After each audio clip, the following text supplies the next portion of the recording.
Alors, pour faire suite à l'actu du Grand Prix d'Arabie Saoudite qui fait jaser visiblement, Hamilton a été convié à condamner le Grand Prix de F1 en Arabie Saoudite. Amnesty International souhaite que le pilote le plus en vue se prononce contre.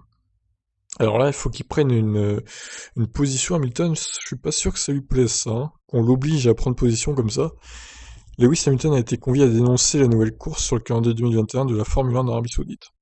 Le sport a maintenant officiellement confirmé qu'il organisera une course nocturne spectaculaire dans la ville de Jeddah en novembre de l'année prochaine. L'Arabie Saoudite, cependant, est souvent largement condamnée pour son bilan en matière de droits humains, même si un porte-parole de la F1 a déclaré que le sport avait clairement fait connaître sa position sur les droits de l'homme et sur d'autres questions à tous ses partenaires.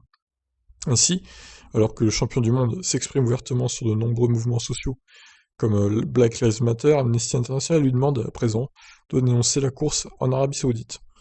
Ce serait extrêmement important si Lewis pouvait s'exprimer, a déclaré Félix Jakens, responsable des campagnes d'Amnesty. Si le pilote le plus en vue du sport est prêt à s'exprimer et à dire « En fait, c'est un pays qui a un bilan effroyable en matière de droits humains », cela enlève de la capacité à l'Arabie Saoudite de laver son image grâce au sport. Bah, c'est ce qu'ils veulent faire, hein. De toute façon, ils veulent se racheter une image, hein. L'Arabie Saoudite, on n'est pas dupe, on sait vraiment que c'est pour ça qu'ils veulent organiser une course. La F1 parle de diversification, d'inclusivité et l'attrait pour les personnes LGBT, elle doit donc faire un effort soutenu, oui, pour les droits de l'homme. Bon, alors à voir maintenant si Hamilton répondra à Amnesty International de façon positive en dénonçant le futur Grand Prix d'Arabie Saoudite. J'avoue qu'à sa place, je sais pas ce que je ferais, parce que d'un côté, il soutient Black Lives Matter, certes, mais alors là, c'est quand même se positionner contre un pays entier, donc c'est peut-être pas bon pour lui non plus de se lancer là-dedans. Je serais lui, je m'abstiendrais sûrement, je pense.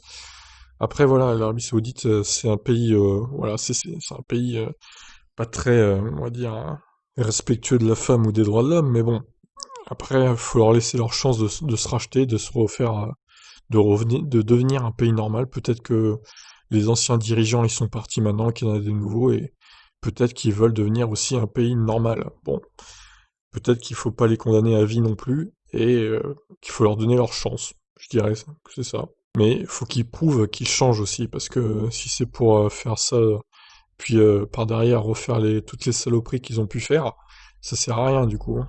Donc s'ils arrivent à nous prouver aux autres pays du monde bah, qu'ils changent, qu'ils sont bien maintenant, que c'est un bon pays, bah pourquoi pas? Faut leur donner leur chance. Mais bon, là, dans l'état actuel des choses, je me demande bien ce que Hamilton va faire. Est-ce qu'il va se prononcer contre, ou est-ce il va